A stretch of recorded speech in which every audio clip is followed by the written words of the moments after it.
สิ่งที่สามารถทำลายอัตตาได้ปัญญายะทิฏฐิสังกิเลสานัง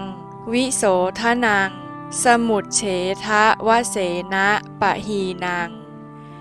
ปัญญายะการใช้ปัญญาคือมรรคญาณ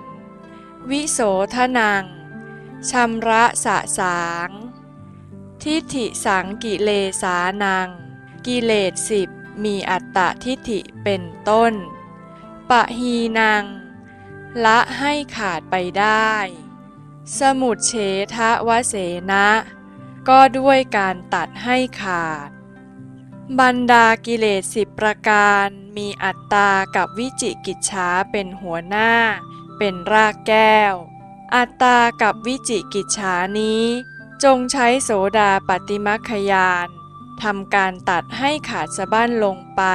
แล้ววางเสียได้การที่จะทำให้มรรคญาณเกิดขึ้นมาตัดกิเลสนั้น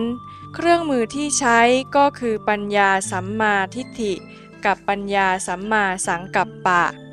ปัญญาสัมมาทิฏฐิเป็นผู้เห็นสภาวะเกิดขึ้นตั้งอยู่ดับไปปัญญาสัมมาสังกัปปะเป็นผู้สังเกตพิจารณาวางสภาวะนั้นว่าเป็นอนัตตามิใช่ตัวตนการหาการเห็นและการตัดเกิดขึ้นพร้อมกัน